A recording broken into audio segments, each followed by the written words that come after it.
Hey, what's going on, guys? Just in here at my shop, just doing a little work on a couple of different vehicles. Probably about half of my vehicles are in here at the shop right now. And figured what I would do was give you guys a little bit of a instructional how-to, or basically what I did to achieve my 4-speed dual transmission in my RC4wd Trailfinder 2. What I'll do first here is take off the body, and I'm just going to put the camera down so I can show you guys what I did.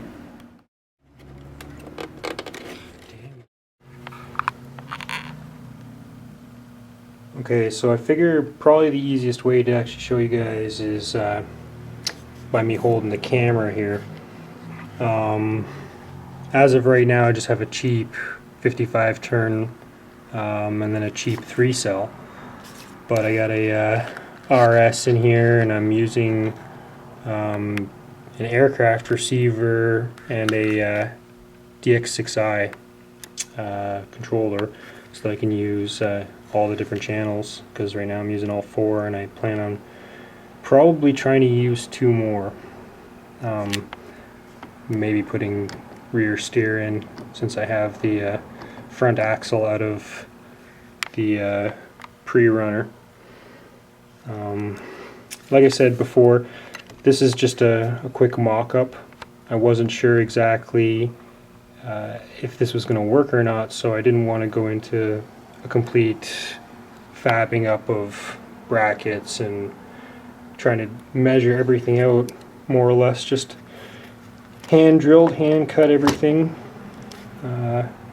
and she works pretty decent. What I'll do is turn on BEC and turn on ESC. Okay, what I'm going to do, sorry if the camera's a little jerky here, just got to take the controller and just turn up the trim.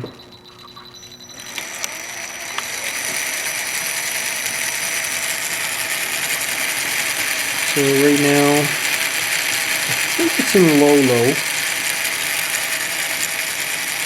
Yeah. Yeah, I'm looking at the switches.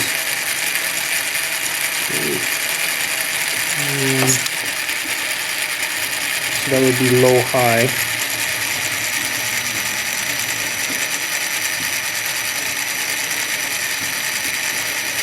Now if I put it back into low again,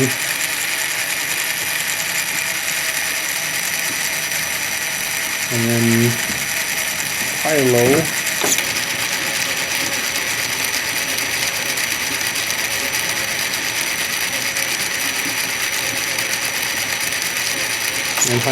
and high-high.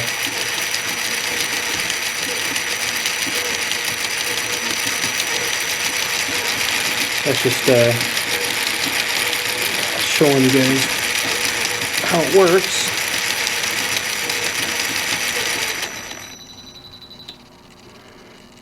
Okay, and might as well just shut it off now.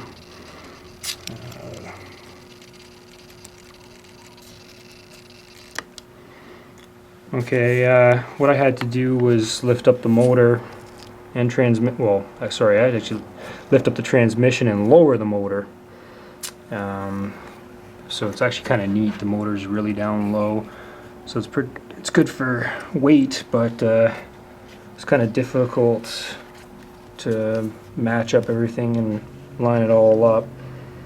I used the original coupling piece that it comes with to go to the transfer case. It comes with the truck, and this is a twin hammers transmission, and what I did with it was removed the motor and spur shroud and motor mount and spur shroud and spur and slipper and all that kind of stuff, and all the little screws that are on the inside of the transmission going to those as well. And mounted it directly to the shaft that the spur gear normally goes onto. Wasn't 100% sure if it was going to work, and it actually did. Again, I don't know if I'm the first. I'm not going to say claim it at all to be the first person to do this, but to complete my mock-up, what I did is I just drilled through a couple of holes just to hold the transmission in there for now. I'm probably gonna. I want to make a different type of skid plate. I find that this kind gets hung up all the time. It's kind of too abrupt, and it's got like a shovel kind of scoop to it, so it kind of gets stuck right against the edge of rocks. And trying to think if there was anything else that I really had to do for this. I mean, I'm using 1/10 scale servo, and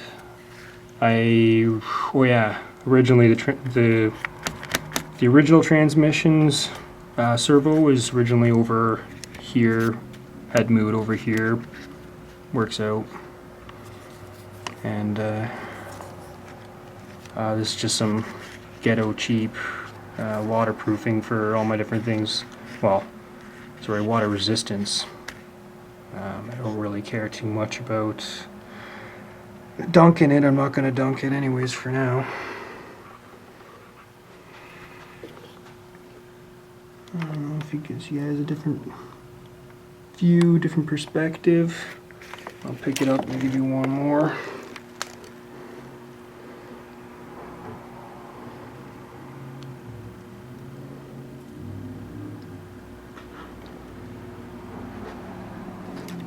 Okay. Well, that's pretty much it for this vehicle. For the rest of the night, I think I'm going to be working on the bed here of my pre-runner.